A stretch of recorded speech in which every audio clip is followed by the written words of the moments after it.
इस वीडियो में हम जानेंगे बीएफ स्किनर की लर्निंग थ्योरी ऑफ पर्सनैलिटी के बारे में। सबसे पहले जानते हैं कि बीएफ स्किनर कौन थे। बीएफ स्किनर का पूरा नाम बरहस फ्रेडरिक स्किनर था।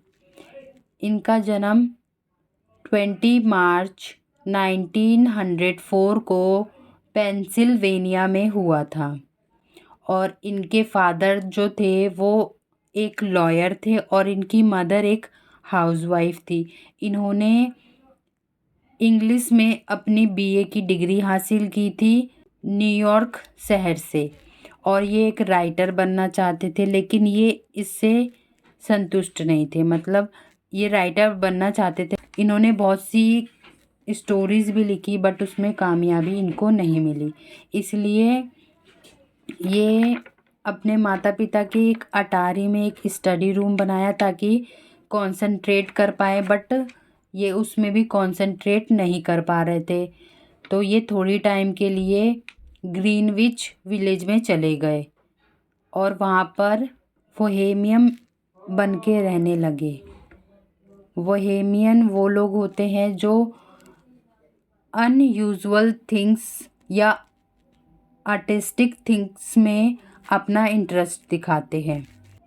उन्होंने 1930 में साइकोलॉजी में अपनी मास्टर्स कंप्लीट की और 1931 में डॉक्टरेट की डिग्री हासिल की।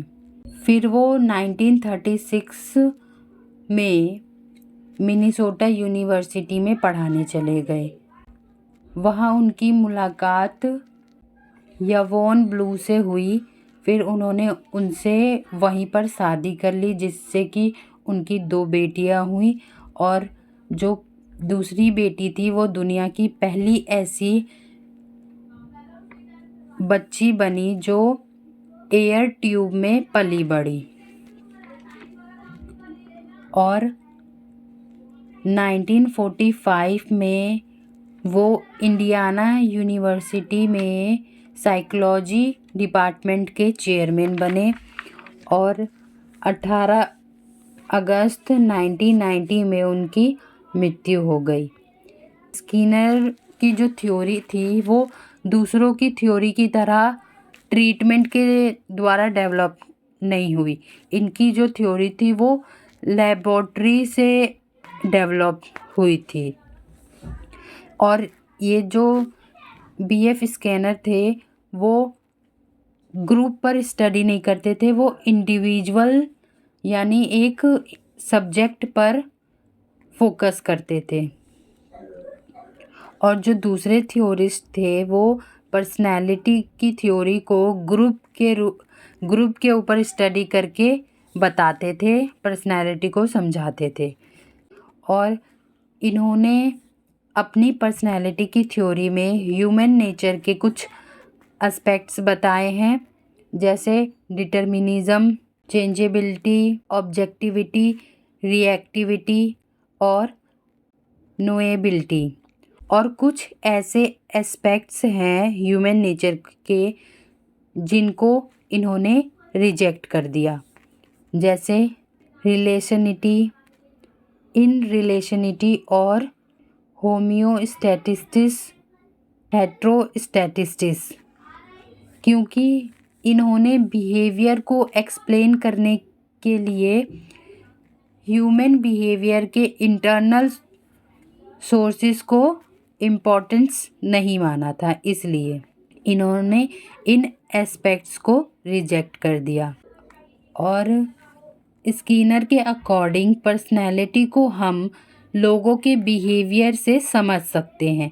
स्किनर की थ्योरी इस अजम्पशंस पर बेस है कि बिहेवियर गैर कानूनी होते हैं, मतलब हम बिहेवियर को प्रेडिक्ट कर सकते हैं। इसी थ्योरी को हम ऑपरेंट कंडीशनिंग के नाम से जानते हैं। इनकी थ्योरी को हम इन हेडिंग्स के जरिए समझ सकते हैं। तो इनको एक एक करके पढ़ जानते हैं डिटेल में। पहला है ऑपरेंट बिहेवियर। स्किनर के अकॉर्डिंग किसी इंसान की पर्सनालिटी से उसके बिहेवियर का पता लगाया जा सकता है या उसके बिहेवियर से उसकी पर्सनैलिटी का पता लगाया जा सकता है। उन्होंने बताया कि बिहेवियर 2 टाइप्स के होते हैं, पहला रिस्पोंडेड और दूसरा ऑपरेंट। जो पहला टाइप है वो है रिस्पोंडेड बिहेवियर। ये वो बिहेवियर होते हैं जो इन्वायरमेंट में मौजूद स्टिमुलस के कारण होते हैं, जिन्हें हम आसानी से पहचान सकते हैं और जो हमें पता होते हैं, और ये ऑटोमेटिक होते हैं। ऐसे पसीना आना, सलाइवा आना मुंह में, खाने को देख के सलाइवा आना, या फैन ऑफ हो जाने पे पसीना आना गर्मियों में। और इस बिहेवियर को हमें सीखने की ज़रूरत नहीं होती। और ऑपरेंट बिहेवियर वो बिहेवियर होते हैं जो किसी स्टिमुलस के कारण नहीं होते। इनको हम आसानी से पहचान भी नहीं सकते, इनको पहचानना बहुत डिफ़िकल्ट होता है। और ये बिहेवियर वॉलेंटरी होते हैं, मतलब इंडिविजुअल खुद अपनी मर्जी से इन ऐसे बिहेवियर परफॉर्म करता है। ऑपरेंट क्या है? ऑपरेंट एक ऐसा रिस्पॉन्स है जो हम इन्वायरमेंट को चेंज करने के लिए करते हैं। यहाँ एक और टर्म बताया गया है जो है रेनफोर्समेंट।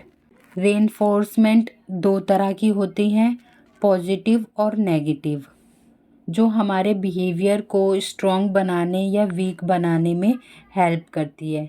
यहाँ स्किनर का एक एक्सपेरिमेंट है जिसके द्वारा हम इन दोनों टर्म्स को समझ सकते हैं, यानी ऑपरेंट को और रेनफोर्समेंट को।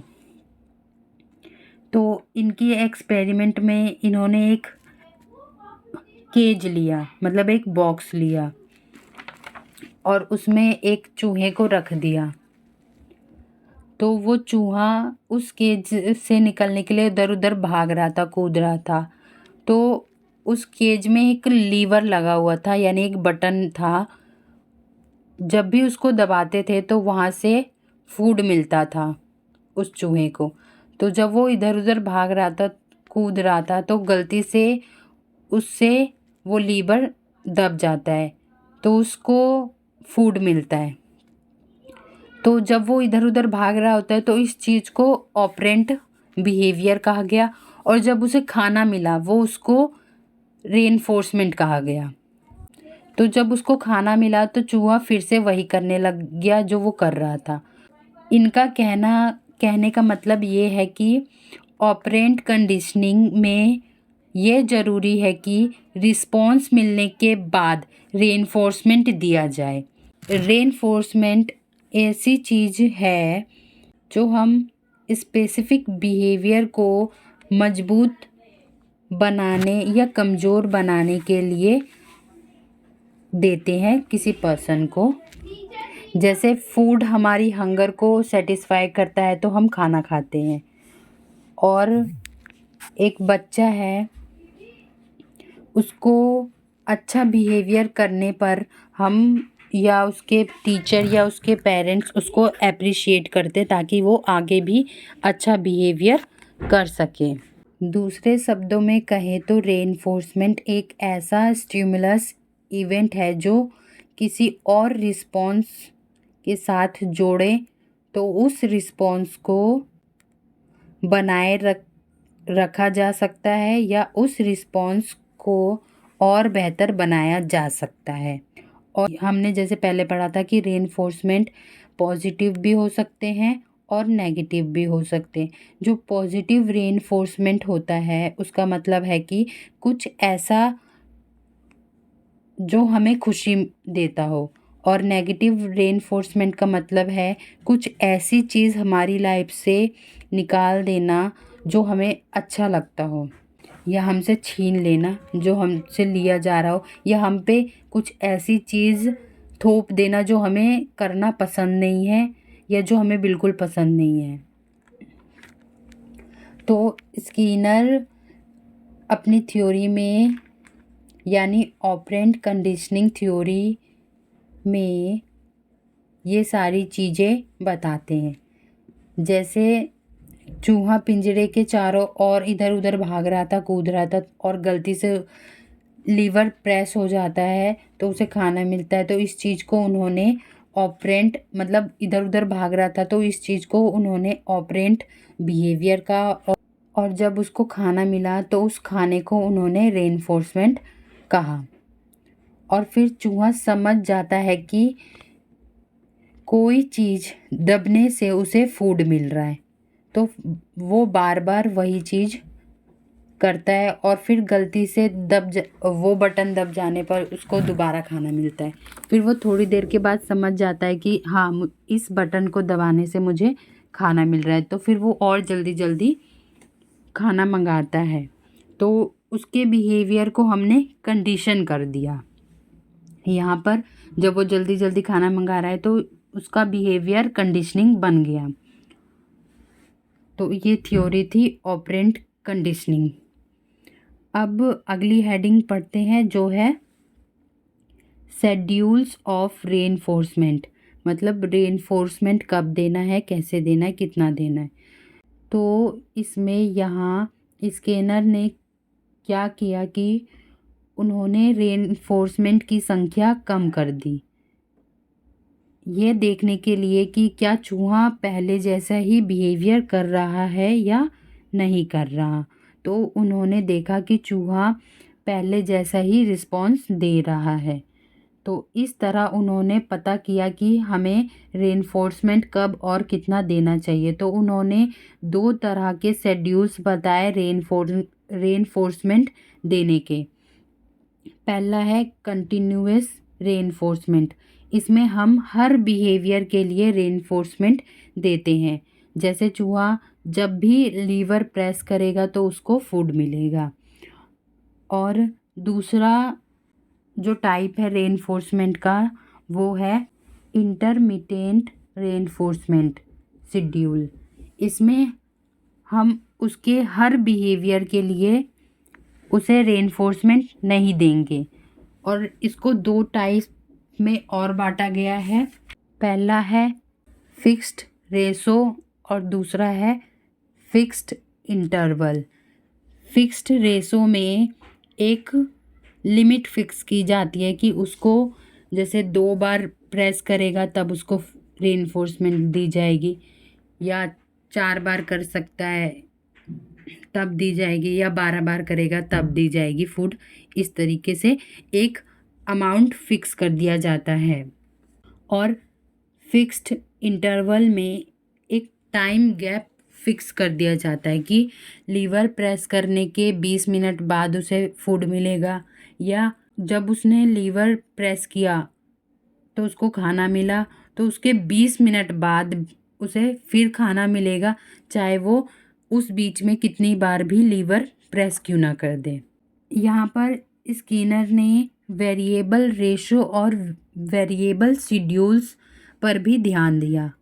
वेरिएबल रेशो का मतलब है कि जो फिक्स नंबर था कि इतने बार बटन दबाने पे उसको फूड मिलेगा, उसको हम बदल भी सकते हैं। जैसे कि पहली बार उसको फूड तब मिलेगा जब वो 2 बार प्रेस करेगा, दूसरी बार जब उसको फूड मिलेगा जब वो 4 बार प्रेस करेगा, तीसरी बार तब मिलेगा जब वो 6 बार करेगा, इस तरीके से। और वेरिएबल इंटरवल का मतलब है कि हम टाइम गैप को बदल सकते हैं। मतलब 20 मिनट बाद खाना मिला, फिर 30 मिनट बाद मिलेगा दूसरी बार, फिर तीसरी बार 30 मिनट बाद, ऐसे मतलब टाइम गैप को बदल देते हैं। और तीसरा हेडिंग है एवर्सिव स्टिमुलस। एवर्सिव स्टिमुलस रेनफोर्समेंट के अपोजिट है, यानी जो हमें दुखी करता है। ऐसा स्टिमुलस जो हमें दुखी करता है। जब हम कुछ ऐसा बिहेवियर करते हैं जिससे हमें दुखी होना पड़ता है तो फ्यूचर में ऐसा बिहेवियर दोबारा करने की संभावना कम हो जाती है। इसे हम पनिशमेंट के रूप में ले सकते हैं। लाइक रैट को फूड की जगह हम शॉक दे रहे हैं, तो मतलब वो इधर उधर भाग रहा है, तो हम उसको फूड ना दे के उसको शॉक दे रहे हैं, करंट दे रहे हैं। तो ये चीज़ उसको पसंद नहीं आई, ये चीज़ उसके लिए पनिशमेंट है, क्योंकि ये चीज़ उसको दुखी कर रही है, उसको दर्द दे रही है इसलिए। और अगर आप इस बिहेवियर को ठीक कर ले, जैसे चूहा इधर उधर भागने के बजाय एक जगह खड़ा हो जाए, तो उसे शॉक देना बंद कर देंगे। तो ये चीज़ होती है नेगेटिव रेनफोर्समेंट। मतलब उसकी बिहेवियर को ठीक कर लिया उसने, जब हम उसको शॉक दे रहे हैं तो उससे उसकी बिहेवियर ठीक हो गया, तो ये चीज़ हमारी पनिशमेंट नहीं कहलाएगी, ये चीज़ हमारी नेगेटिव रेनफोर्समेंट कहलाएगी। लेकिन बीएफ स्किनर ने इसको यानी एवर्सिव स्टिमुलस को अप्रूवल नहीं दिया, क्योंकि ये चीज़ उस बिहेवियर को ठीक नहीं करती, यानी बुरे बिहेवियर को ठीक नहीं करती, ये उस बुरे बिहेवियर को कवर करती है। बाकी की हेडिंग्स हम नेक्स्ट वीडियो में पढ़ेंगे।